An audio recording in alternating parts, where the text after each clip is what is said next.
After becoming the first hereditary successor to power, the decadence and incompetence of Commodus 180 to 192 brought the golden age of the Roman emperors to the disappointing end.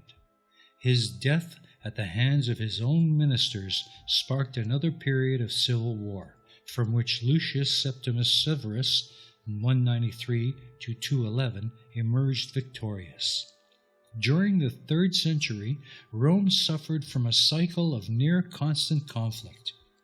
A total of 22 emperors took the throne, many of them meeting violent ends at the hands of the same soldiers who had propelled them to power.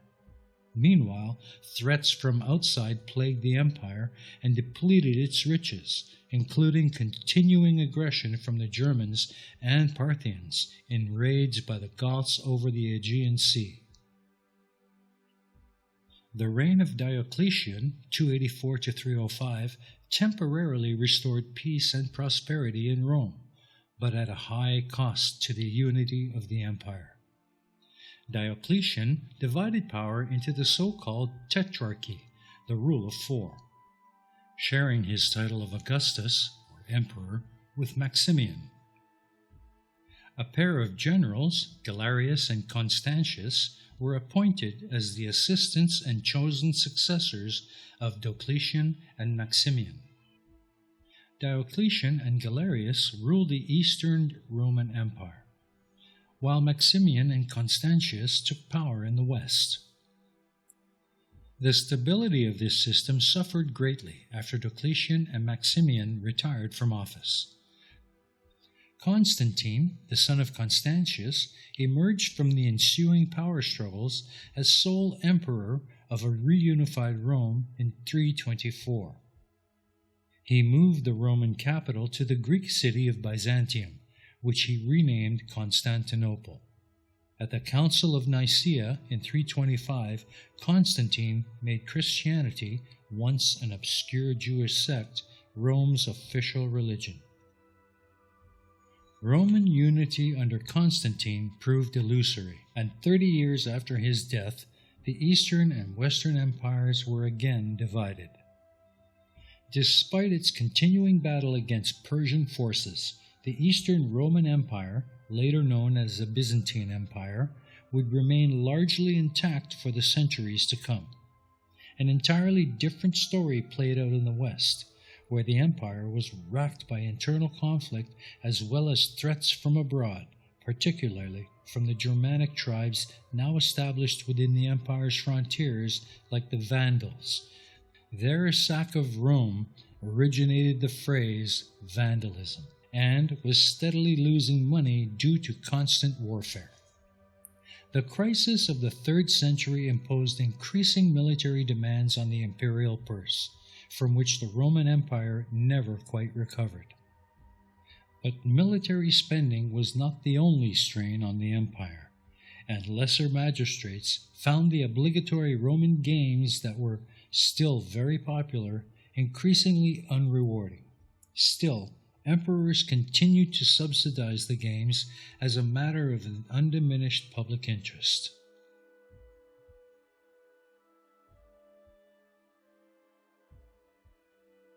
Two men readied their weapons. An excited crowd of Romans cheered loudly in anticipation. Both combatants realized full well that this day might be their last. They are gladiators, men who fight to the death for the enjoyment of others. As the two gladiators circle each other, each knows that his objective is to maim or trap his opponent rather than to kill him quickly. What's more, the fight must last long enough to please the crowd. The gladiators jab swords and swing maces. They sweat in the hot sun. Sand and dirt fly. Suddenly, one gladiator traps the other with a net and poises to kill him with a 3-pronged trident. The victor waits for a sign from the crowd. If the losing gladiator has put up a good fight, the crowd might choose to spare his life, and the vanquished gladiator will live on to fight another day. But if the crowd is dissatisfied with the losing fighter, as was usually the case, its dissatisfaction meant slaughter. In ancient Rome, death had become a form of entertainment.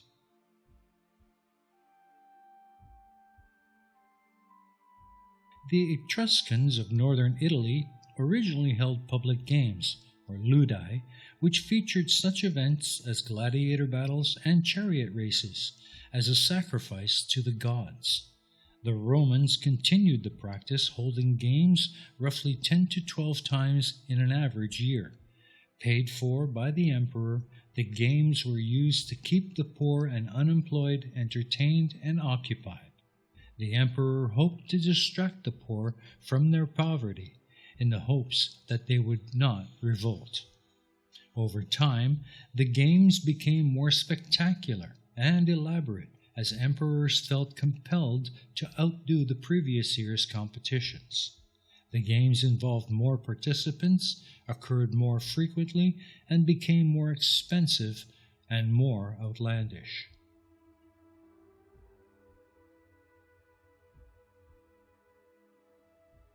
In Rome, the gladiatorial contests were held in the Colosseum, a huge stadium that first opened in 80 CE. In height, the Colosseum was as tall as a modern 12-story building and held 50,000 spectators. Like many modern professional sports stadiums, the Colosseum had box seats for the wealthy and powerful. The upper level was reserved for the commoners. Under the floor of the Colosseum was a labyrinth of rooms, hallways, and cages where the weapons were stored and animals and gladiators wait for their turn to perform. The Colosseum was also watertight and could be flooded to hold naval battles. Special drains allowed water to be pumped in and released, but naval battles were rarely held there because the water caused serious damage to the basic structure of the Colosseum. The gladiators themselves were usually slaves, criminals, or prisoners of war. Occasionally, the gladiators were able to fight for their freedom. Criminals who were sentenced to death were sometimes thrown into the arena unarmed to serve their sentence. Some people, including women, actually volunteered to be gladiators. They were willing to risk death for the possibility of fame and glory. Many gladiators went to special schools that trained them how to fight. A few gladiators boxed using metal gloves to increase cutting and bleeding. Some gladiatorial contests included animals such as bears, rhinos, tigers, elephants, and giraffes. Most often, hungry animals fought other hungry animals, but sometimes hungry animals fought against gladiators in contests called venations, or wild beast hunts. On rare occasions, the animals were allowed to maul and eat a live human who was tied to a stake.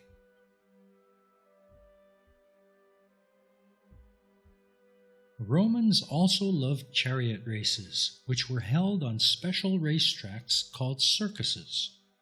The most famous circus, which was in Rome, was the Circus Maximus.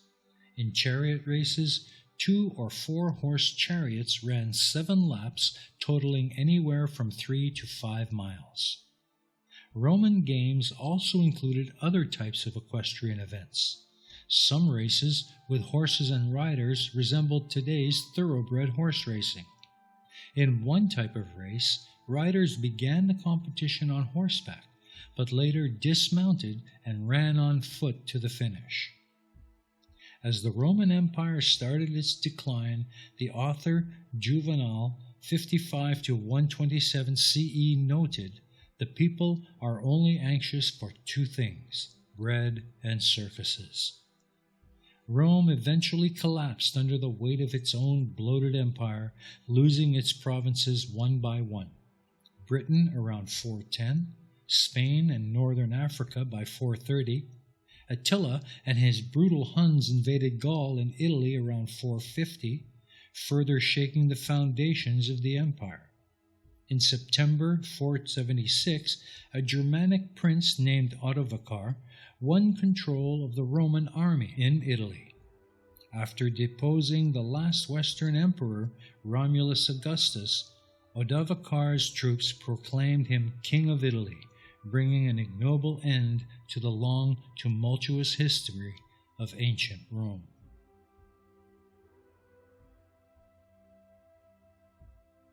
Another of the many factors that contributed to the fall of the Roman Empire was the rise of a new religion, Christianity. The Christian religion, which was monotheistic, ran counter to the traditional Roman religion, which was polytheistic, worshipping many gods. In different times, the Romans persecuted the Christians because of their beliefs, which were popular among the poor.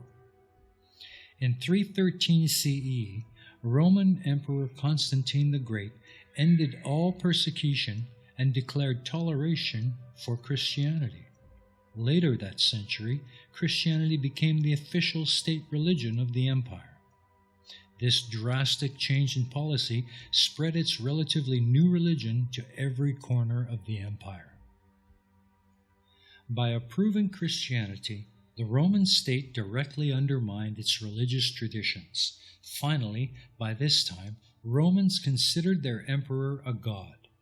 But the Christian belief in one God, who was not the emperor, weakened the authority and credibility of the emperor. Constantine enacted another change that helped accelerate the fall of the Roman Empire. In 330 CE, he split the empire into two parts, the western half centered in Rome and the eastern half centered in Constantinople, a city named after himself. The Western Empire spoke Latin and was Roman Catholic. The Eastern Empire spoke Greek and worshipped under the Eastern Orthodox branch of the Christian Church. Over time, the East thrived while the West declined. In fact, after the western part of the Roman Empire fell, the eastern half continued to exist as the Byzantine Empire for hundreds of years. In 476 CE, Romulus, the last of the Roman emperors in the West, was overthrown by the Germanic leader Odovacar, who became the first barbarian to rule in Rome. The order that the Roman Empire had brought to Western Europe for 1,000 years was no more, and the fall of the Roman Empire was complete.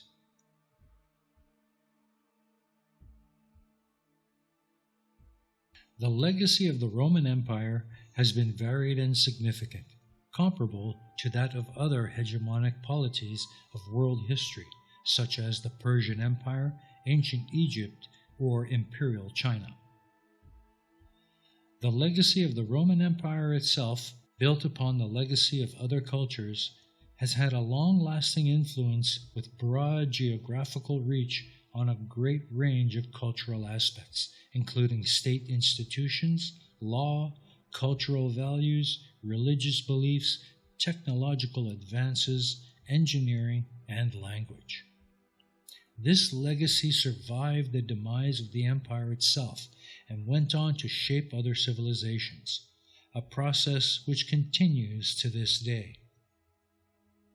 The city of Rome was the civitas, reflected in the etymology of the word civilization, and connected with the actual Western civilization on which subsequent cultures were built. One main legacy is the Latin language of ancient Rome, epitomized by the classic Latin used in Latin literature, evolved during the Middle Ages, and remains in use in the Roman Catholic Church as ecclesiastical Latin. Vulgar Latin, the common tongue used for regular social interactions, evolved simultaneously into the various Romance languages that exist today, notably Italian, Sardinian, French, Spanish, Portuguese, Catalan, Romanian, etc. Although the Western Roman Empire fell in the 5th century AD, the Eastern Roman Empire continued until its conquest by the Ottoman Empire in the 15th century AD, and cemented the Greek language in many parts of the eastern Mediterranean even after the early Muslim conquests of the 7th century AD. The Christian faith of the late Roman Empire continued to evolve during the Middle Ages and remains a major facet of the religion and the psyche of the modern Western world. Ancient Roman architecture, largely indebted to ancient Greek architecture of the Hellenistic period, has influenced the architecture of the Western world, particularly during the Italian Renaissance of the 15th century. Roman aqueducts, first developed in 312 BC, enabled the rise of cities by transporting water to urban areas, improving public health and sanitation. Some Roman aqueducts transported water up to 60 miles from its source, and the Fountain of Trevi in Rome still relies on an updated version of an original Roman aqueduct. Roman cement and concrete are part of the reason ancient buildings like the Colosseum and Roman Forum are still standing strong today. Roman arches, or segmented arches, improved upon earlier arches to build strong bridges and buildings, evenly distributing weight throughout the structure. Roman roads, the most advanced roads in the ancient world, enabled the Roman Empire, which was over 1.7 million square miles at the pinnacle of its power, to stay connected. They included such modern-seeming innovations as mile markers and drainage. Over 50,000 miles of road were built by 200 BC, and several are still in use today. Roman law and republican politics have left an enduring legacy, influencing the Italian city-state republics of the medieval period as well as the early United States and other modern democratic republics. The Julian calendar of ancient Rome formed the basis of the standard modern Gregorian calendar, while Roman inventions and engineering, such as the construction of concrete domes, continued to influence various peoples after the fall of Rome. Roman models of colonialism and of warfare also became influential. These and other lasting legacies are a testament to the struggles and advances that have gone on to influence the world we live in today. It is evident throughout its history that the Roman Empire truly was the greatest civilization in human history, and serves as the highest example of what humanity can achieve through the pain of progress.